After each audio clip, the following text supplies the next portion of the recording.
Hey guys, we all want to be out spreading the gospel. We all want to be out building the kingdom, but we want to be safe while we are doing that. So we're going to give you some tips and tricks about how to be safe while we're knocking on these doors and giving out these pamphlets.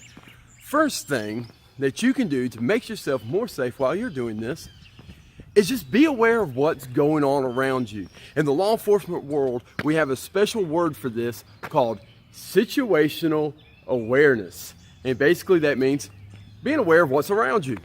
So as you're approaching the house or wherever you're approaching, just have an idea. Just be aware of your surroundings. Now, don't be weird while you're doing this. Don't walk up to houses like you're in Mission Impossible.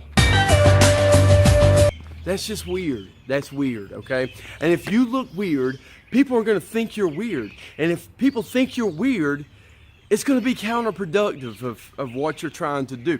So don't be weird. So another good tip is to have an escape route.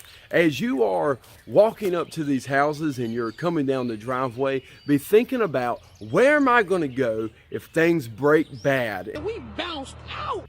And so that way, if things do break bad, you're not having to think about where am I going to go. You already know where you're going to go.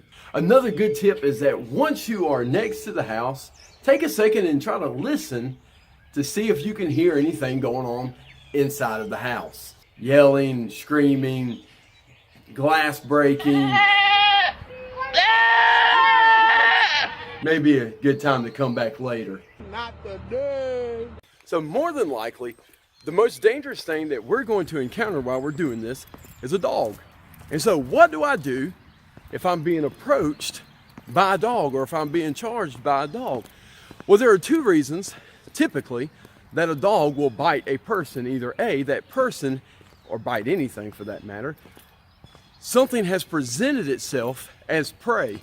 In other words, that dog thinks that whatever he's going after is a prey item. It's something that he should attack and eat. And so the way that you keep from presenting yourself as prey to a dog is don't run. And our first inclination is, oh, there's a dog, let me run. Ah! Don't run. Bad idea. Don't ever run from a dog. When you run from a dog, you present yourself as prey, and that encourages the dog to chase you and ultimately, maybe, possibly, bite you. So don't run.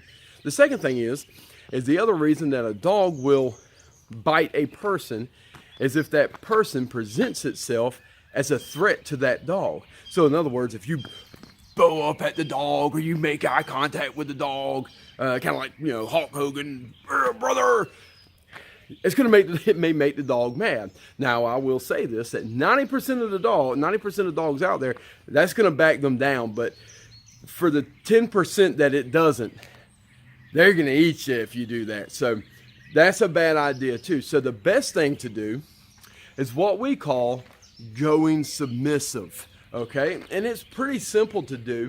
What you do is, as you are squared up with the dog and the dog is coming at you, what you want to do is you want to turn off to the side and then look down at your feet and just stand there and let the dog run up to you and sniff you and say hey to you, and just watch the dog's behavior. And hopefully you're going to see the dog start wagging his, he's going to sniff you, he's going to start wagging his tail, and then y'all are cool. And you can go out and grab some coffee and talk about life and stuff. So probably the best thing to do at this point is just to back out of the situation, let him have his space, and maybe we'll try this house again another day.